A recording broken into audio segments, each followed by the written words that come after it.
Good morning, everyone. Today we are going to discuss Shelley's poem Ode to the West Wind after a break. So far, we have discussed the poem with reference to the activities of the west wind on the surface of the earth and in the sky. And we have looked at the degenerative and the regenerative powers of the west wind therein.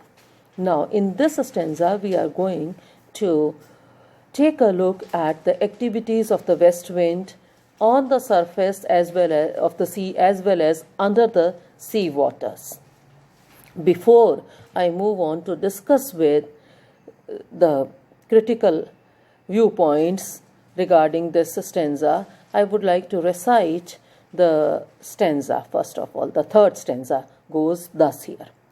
Thou, who didst waken from its summer dreams the blue Mediterranean, where he lay, lulled by the coil of his crystalline stream besides a pumice isle in Bay's Bay, and saw in sleep old palaces and towers, quivering within the waves' intenser day, all overgrown with azure moss and flowers, so sweet the sense faints picturing them. Thou, for whose path the Atlantic's level paths cleave themselves into chasms, while far below the sea blooms and the oozy woods which wear the sapless foliage of the ocean, know thy voice, and suddenly grow grey with fear, and tremble and despoil themselves. Oh, here. Here also the stanza ends with an invocation of the west wind. Now, first of all, let me point out that this stanza describes the activities of the west wind, keeping at the center the Mediterranean Sea and the Atlantic Ocean.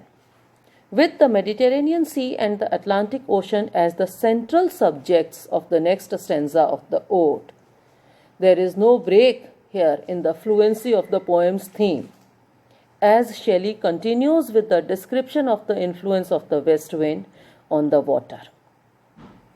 The west wind ruffles the water of the ocean and awakens the blue Mediterranean from its summer sleep. With its pressure, the wind makes passage through the Atlantic, parts its waters, making deep hollows, and reaches the underwater world, strikes terror in the submarine foliage, and makes them cast off their sapless leaves. Shelley reveals the effect of the west wind on the Mediterranean, which seems to appear in the form of an awakening agent, waking up the ocean from its complacent sleep, or to reveal to us the fascinating beauty submerged in its waters. The poet shows how the Mediterranean is calm in the summer with its transparent waters. It seems to be winding round a small pumice isle or pumice island on the northwest of the Bay of Naples. Bay's Bay, that is situated at the northern end of the Gulf of Naples, actually contains visible Roman ruins underwater that have been shifted due to the earthquakes. The Bay's Bay is almost round, and the rolling sound of the currents of the Mediterranean are said to be coiled into it. Coil, the round shape of the water, that refers to the waves moving or the water waves moving in a round shape, the shape of the coil.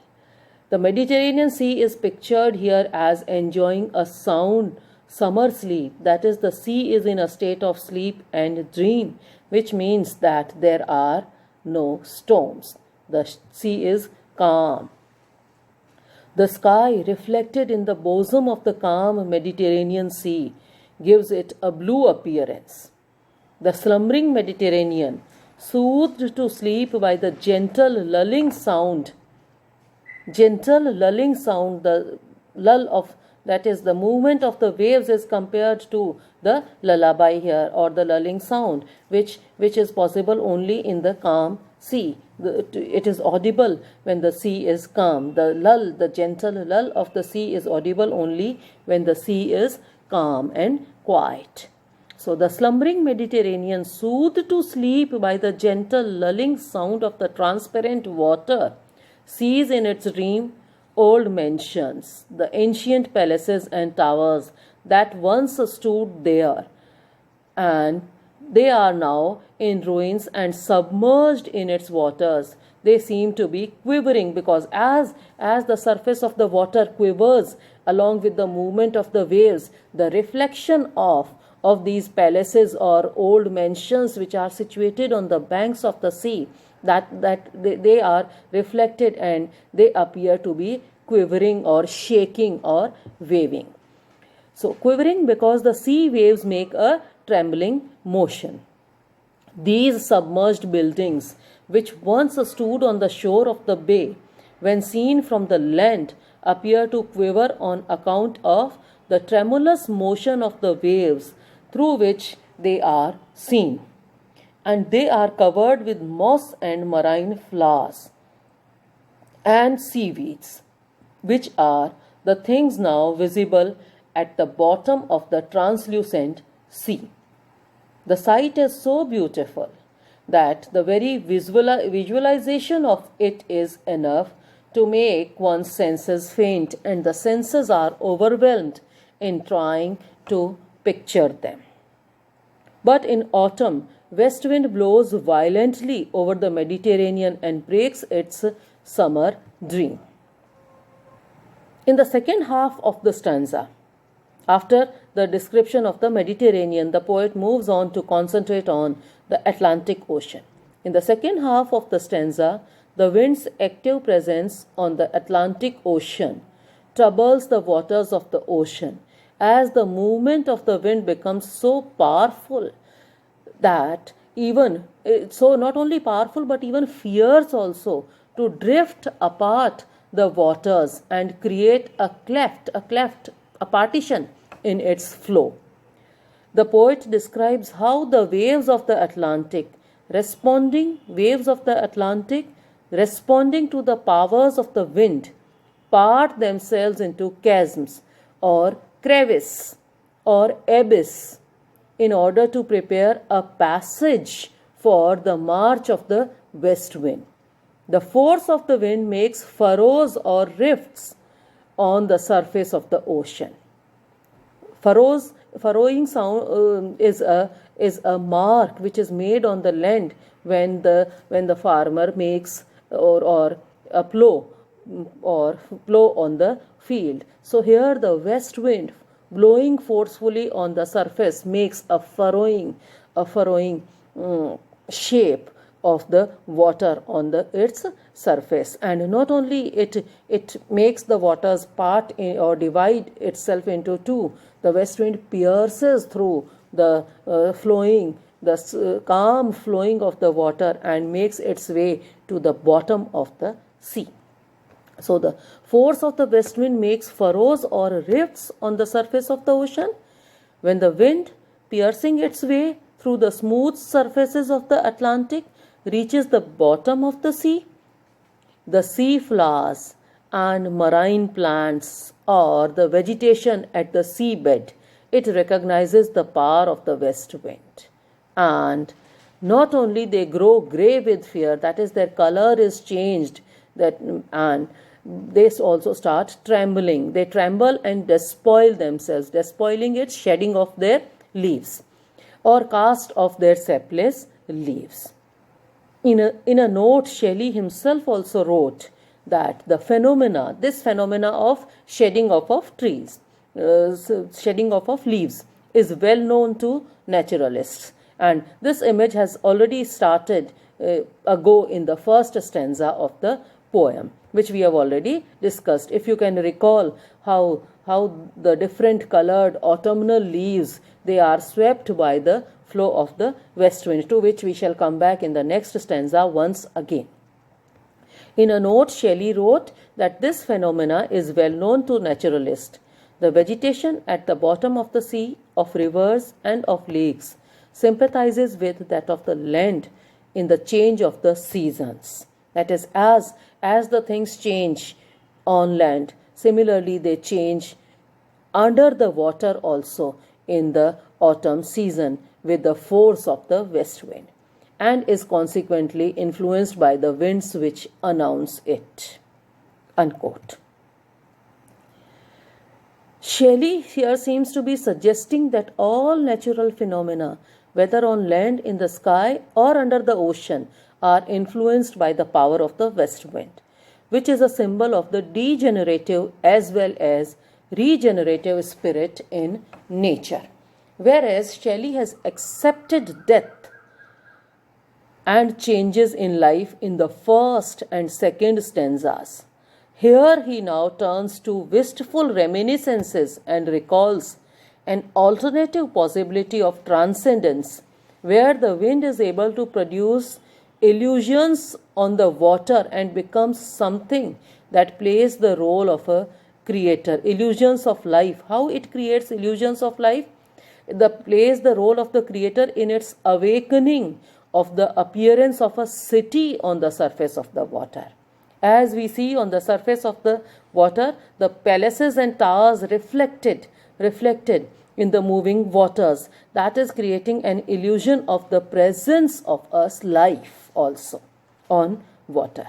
Whether the wind creates something that is realistic or the idyllic picture of what it seems to be, that is, illusions does not seem to be that important.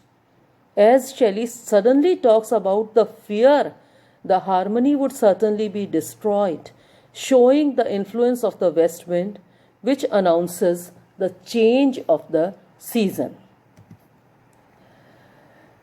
Now, I would like to bring in here a quotation from Stopford Brooke, who has been a critic of Shelley. What Stopford Brooke has to say on this stanza of the poem.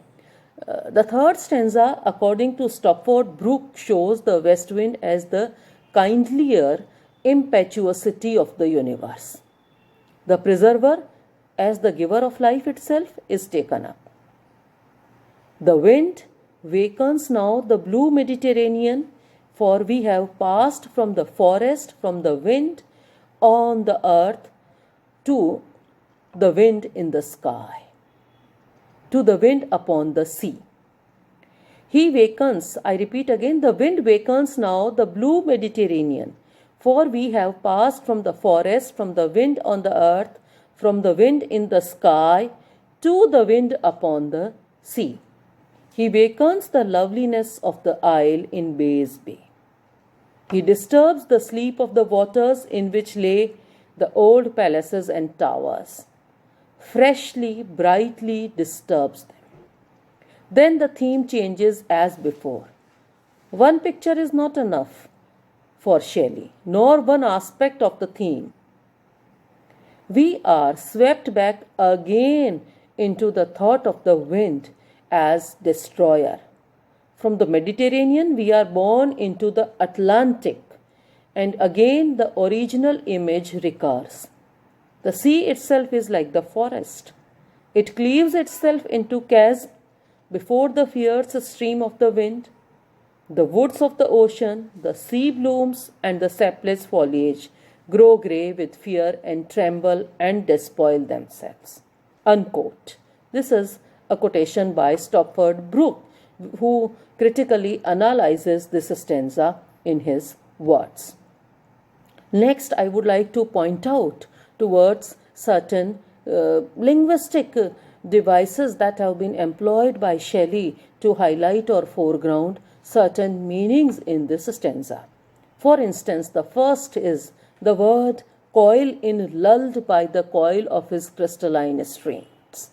The word coil here exists in relation to the movement of oceanic waters, which generally means a loud noise or tumult generated by the circular motions of the sea waves.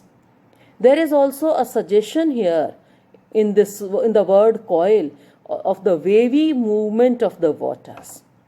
Alliteration that has been created by the last sound enhances the semantic effect in this expression. Next, I would like to point out the use of the adjective intenser in palaces and towers, quivering within the waves' intenser day. Intense feelings, intense emotions, that is quite a normal expression which we used. But here the expression Shelley uses is intenser day. So intenser day is a slightly deviant collocation which highlights the brighter sunlight in the day along the sea coast. The reference is to the many partly submerged foundations of palaces and palaces by the side of the bay, which seem to quiver with the movement and brilliance of the sunlit water. Because as the sunshine falls on the surface of the water glitters, and the reflection of the palaces also glitters or shines brightly, creating an illusion of life. Next, the word azure, which is suggestive of anything that is clear and bright. Here in this stanza, it refers to the blue sky reflected in the clear waters of the bay.